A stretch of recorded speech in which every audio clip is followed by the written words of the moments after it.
The Middle East has had its fair share of combat over the 20th and 21st century, such as the World War II Middle Eastern Front, the Six-Day War, the Gulf War, the Iraq War, and hundreds of more conflicts. Lots of nations were forced to progress militarily because of these conflicts, buying military equipment, specifically tanks from foreign powers such as Britain, the USSR, and the US. Due to this, many different tanks were modified to suit nations' needs, and one of these nations is Syria. Syria bought the T-72, which was modified with an Italian fire control system, which gave birth to one of its main battle tanks. I present to you the T-72AV TURMS.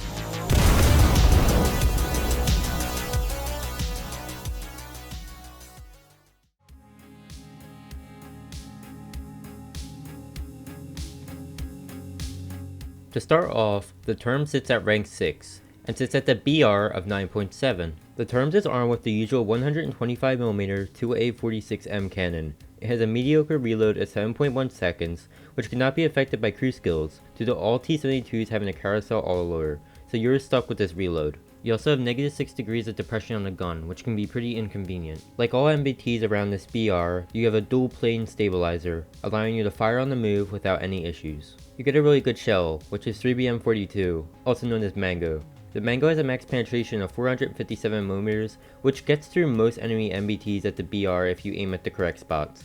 Post penetration is like any other APFS DS shell.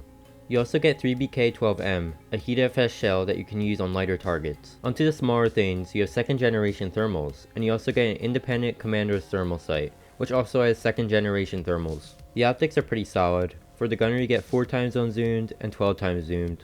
For the commander's sights, you get 2.5 unzoomed and 10 times unzoomed. For your machine guns, you get a coaxial mounted 7.62mm machine gun, and a powerful roof mounted 12.7mm gun. Great for repelling enemy close air support. Your armament is pretty superb. Your 3BM42 APFS DS shell makes quick work of most of your enemies. Just be careful not to carelessly shoot. Always aim for weak spots. Your thermals are very powerful as well, and you'll be able to identify enemies much easier compared to the 1st generation thermals.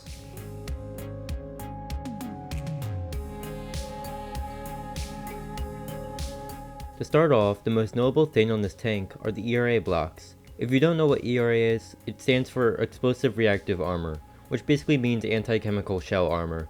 It explodes and stops HEATFS and other chemical shells relatively easily. This is pretty much all over the tank, from the upper and lower frontal plate to the sides and the turret. Essentially, you're given an extra life to enemy stock tanks that are using HEATFS. The ERA is Contact 1. It pretty much grants no protection against the APFS DS shells at this tier, so don't rely on it. Onto the actual armor, the turret armor is very superb. The turret will soak up most APFS DS, and the cannon breach weak spot is relatively small, so being hold down in this thing is suggested. Now, a very known weak spot to the T-72s and T-80s, which is the driver's port. It's lightly armored, and when shot, it will make your driver lose his head and incapacitate the rest of your tank, as the turret reverse drive will be destroyed. However, for the rest of the upper frontal plate, most shells will have trouble penetrating due to the angle and the armor thickness. The lower frontal plate, another known weak spot, shells will go through, bounce off the floor of the tank, and hit your ammo, then you're dead. Your crew is not lined up frontally, so one-shot crew knockouts are unlikely unless shot from the side. However, most know to shoot the ammo anyway, so you'd be dead either way. You get 22 shells for the first stage ammo storage, which is more than enough. I suggest bringing 23 shells, one for the breach and the rest goes into the autoloader. However, this is personal preference. You get 8 smoke grenades, which fire in intervals of 4. You also get an engine smoke system. Both these will get you out of some bad situations, as what I will talk about in the next section will not help you in bad situations. Your armor and survivability is pretty good in terms of frontal armor. However, any shells that do penetrate will normally be one shot, as your ammo is so vulnerable to blowouts. Just be careful, and try to hold down as much as possible.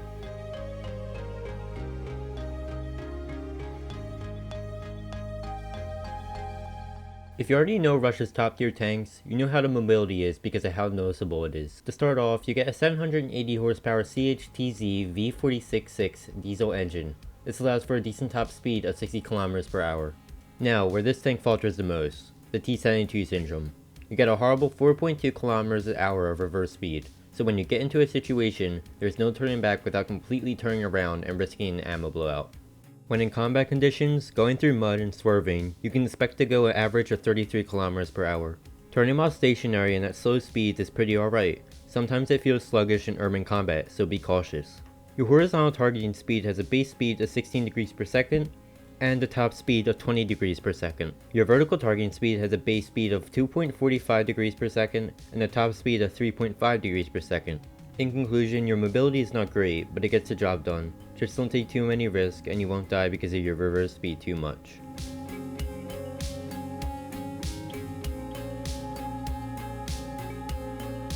.7 USSR has a small lineup. However, a good MBT to bring with the TURMS is the T-72B, staying at 9.7. For light tanks, I suggest bringing the BMP-2M and BMD-4, which allow for some speed in the lineup. Finally, for SBAA, you can bring the ZSU-23-4.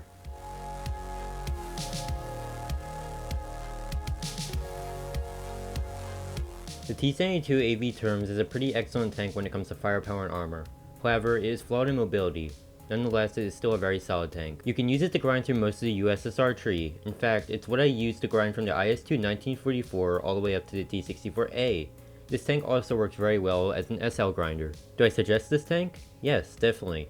However, if you are a less experienced player, I suggest not getting it, because it will be a big change from the low tier, and you will probably take a very long time just to learn the ropes at top tier. Thank you for watching. I hope you enjoyed the video and learned something from it. If you did, please like and subscribe. If you didn't, tell me what to improve on in the comments. I'm very open to criticism.